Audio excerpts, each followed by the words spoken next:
The Broadcast, The Selling Show. For today's video, naririto na naman po tayo sa ating The Selling Show. At meron na naman po kaming binili na gadgets na gagamitin po natin sa mga cellphone. Pero this time, hindi namin siya binili sa Shopee, hindi rin namin siya binili sa Lazada or sa TikTok. Binili namin yan somewhere. So, ipapakita na po namin sa inyo. So, narito na po siya. Nasa na? Dude. May isa pa. May isa pa. May isa pa. Yun. So, ito. Ito yung aming biniling X-cable metal magnetic cable. So, ipapakita ko sa inyo. Samahan nyo ako at atin po itong i-unbox at ipipresent ko sa inyo kung paano yung paggamit.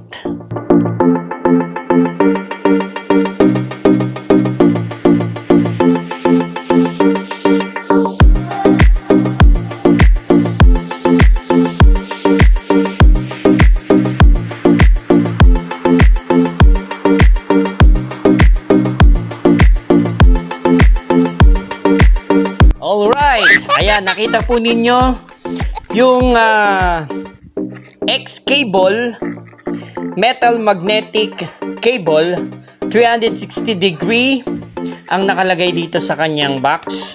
Auto connect plug in and out freely. Kumbaga meron siyang stronger magnetism.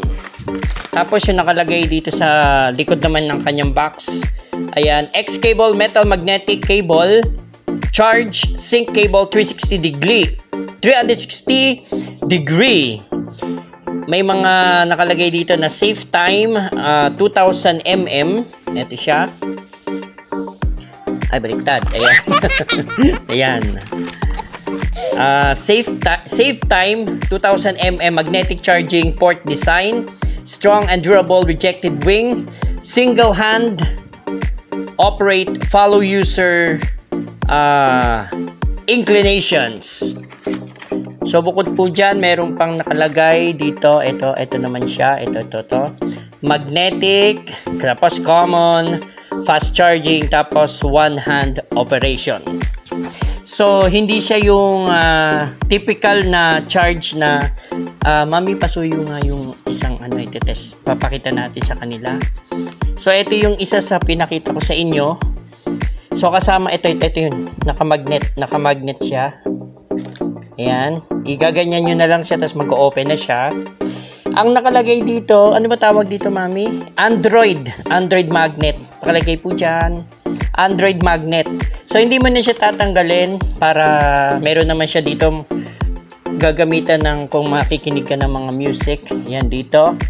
Lalagyan mo siya ng headset. Tapos ito sa mga charge natin, di ba? Sa mga ganito. Yung mga traditional na charge.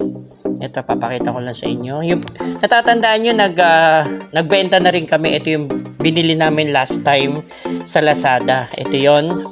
Ito yung parang traditional na charge pagdating sa Android. Pero pagdating naman po dito sa akin pong ini-introduce sa inyo, kakaiba siya kasi metal siya.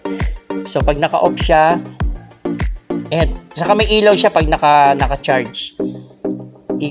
Sorry. Tanggalin ko lang ito. Iaano nyo lang siya yung Android. Teka, antayin natin mamatay yung ilaw para makita nyo talaga. I-connect natin siya. Ayan. So, na-charge na siya. Sa isang box, meron po siyang Android na magnetic na ganito, yung naka-permanente dyan. Meron siyang Android. Meron din siyang, ano tawag dito, mami? Type-C. Type-C. Tapos meron din siya para sa iPhone. Ayan, ito. Teka, baba natin. Pinakita ko naman doon sa video kanina. Ito yung para sa, saan ba yun? Ito yung para sa iPhone. Ayan. Ayan, iPhone to. Tapos ito naman yung para sa Type-C. Ito. Ipapakita ko rin sa inyo. Ipapakita ko naman sa inyo yung pagdating dito sa Type-C. Yan, ito naman yung isang phone pagdating dun sa Type-C. So, ito siya. Naka-ano na rin siya dito. Naka-suksok pa rin siya. Pero kailangan nyo siya tanggalin kung walang kabitan ng headset. Kung meron kayong yung pang headset dito, tatanggalin nyo talaga to. Tapos, pag mag-charge kayo, saka nyo na lang siya kakabit.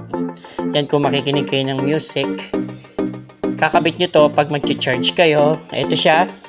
Yung isang cable to. Isang cable lang yan, yung dalawang cable. Pero para na siya dun sa tatlong magnet. So, ipapakita ko sa inyo ha.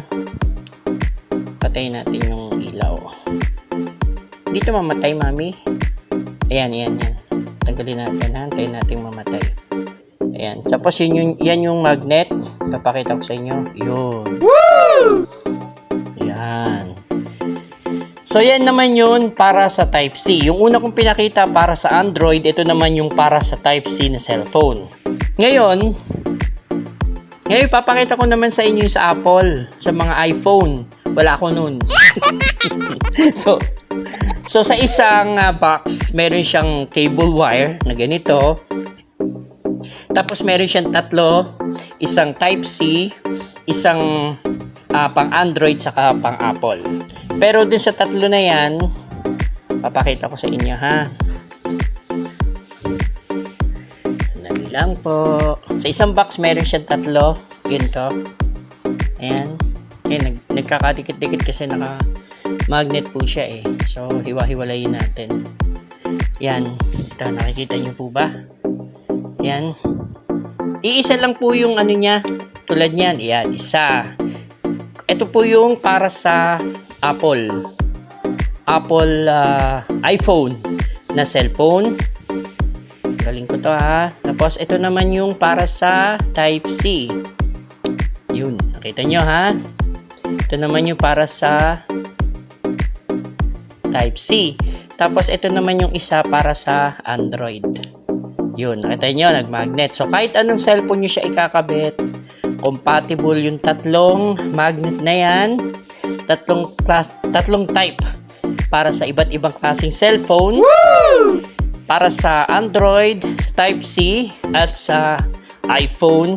Tapos, cable na ito na may ilaw. Compatible siya dun sa tatlong magnet. So, ayan. Ipapakita ko ulit sa inyo yung cable. Ayan, tinanggal ko na po siya sa saksakan. Ayan. Papakita ko sa inyo, ha. Ayan, nakasaksak siya. Tanggalin ko itong isa.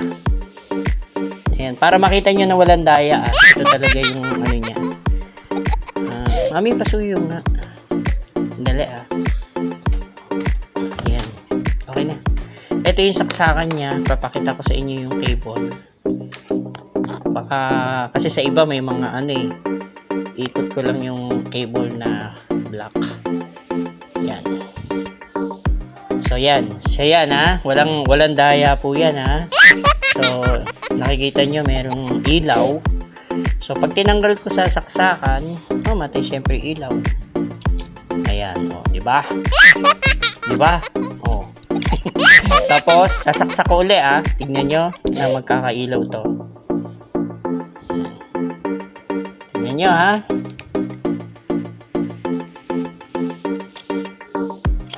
So, yan. O, ulitin natin.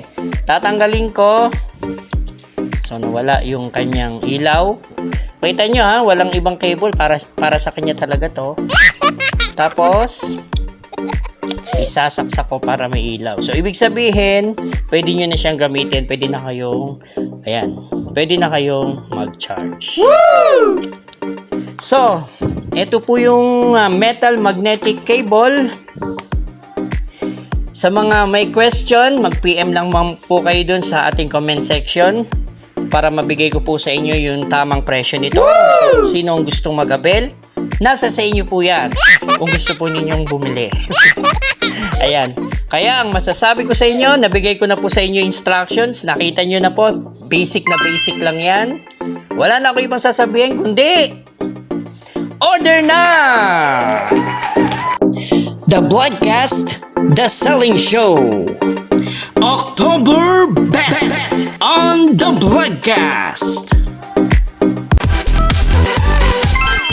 The Vlogcast, my official YouTube channel.